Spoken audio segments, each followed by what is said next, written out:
வராகித்தாயின் சக்தி வாய்ந்த சத்திய வாக்கு இது. என் அன்பு குழந்தையே, காலதாமதமாகிறதே, எனக்கு கிடைக்க வேண்டியது கிடைக்குமா கிடைக்காதா என நீ புலம்பும் புலம்பலை நான் அறியாமல் இல்லை என் செல்வமே. பொறு, உனக்கான தருணம் கூடிய விரைவில் வரும். அனைத்தும் கைகூடும். இது உன் வராகித்தாயான என்னுடைய சத்தியமான சத்திய வாக்கு. நீ நினைவில் கொள். இன்னும் உன் வாழ்வில் என்னென்ன சோதனைகள் வரப்போகிறதோ என்ற உன் ஆதங்கம் உன் அன்னையான எனக்கு நன்றாக புரிகிறது. வாழ்வில் சோதனை என்பது சாதாரண நிகழ்வுதான். அதன் மூலம் நீ பெற்ற பாடம் என்ன, அந்த அனுபவத்தை கொண்டு எதிர்வரும் சூழ்நிலைகளை எப்படி சமாளிக்கப் போகிறாய் என்பதில்தான் வாழ்க்கையின் தாத்பரியமே அடங்கியுள்ளது. வாழ்வில் உயர்ந்த நிலையை அடையக்கூடிய தகுதி உன்னிடத்தில் நிறையவே கொட்டி கிடக்கிறது.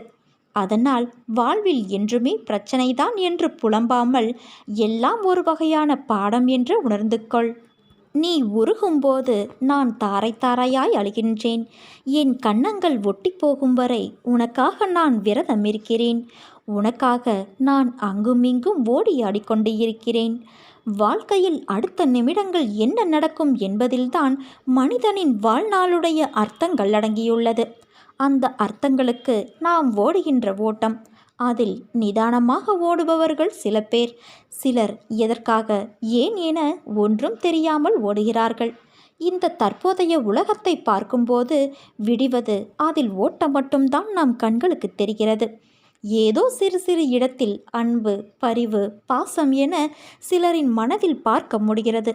அப்படிப்பட்ட சூழலில் என் பிள்ளைகளான நீங்கள் என் கண்களுக்கு வித்தியாசமாக தெரிகிறீர்கள். நேர்மறை உலகில், நேர்மறையான சூழ்நிலையில் மனிதர்களிடத்தில் வாழ்வது சுலபம். நேர்மறை உலகம்தான். ஆனால் சில மோசமான எதிர்மறையான குணங்களை நீ கடந்து வருகிறாய். இது வெள்ளத்தில் தத்தளித்தவனுக்கு அவன் முழுகும் நேரத்தில் அவனுக்கு கிடைத்த கைப்பிடி என்பது அவன் உயிர் காக்கும் தெய்வம். அந்த நேரத்தில் அதுதான் உன் இப்போதைய வாழ்க்கையின் நிகழ்வு. நீ எதற்கும் பதைக்காதே.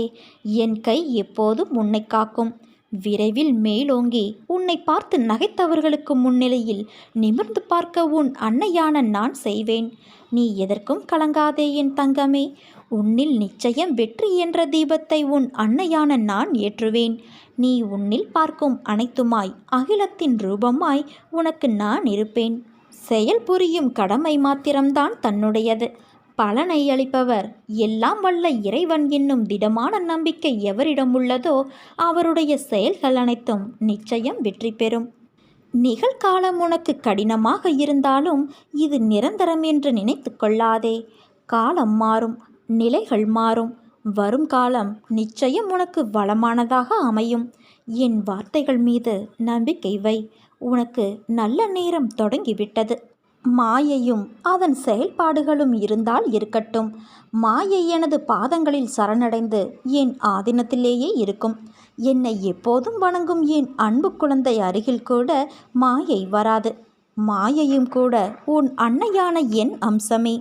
மெல்ல மெல்ல உன்னுடைய கஷ்டங்களிலிருந்து நீ விடுதலை பெறப்போகிறாய். நீ வாழவே கூடாது என நினைத்தவர்கள் முன்பு நன்றாக வாழப்போகிறாய். உன் அன்னையின் பார்வை எப்போதும் உன் மேல் இருக்கும். நீ செய்யும் எல்லா செயலிலும் நான் உன் பாதுகாவலனாய் இருப்பேன் என்பதை நினைவில் வைத்துக்கொள். இனி நடப்பது எல்லாம் நன்மையாக இருக்கும். சந்தோஷமாக இரு.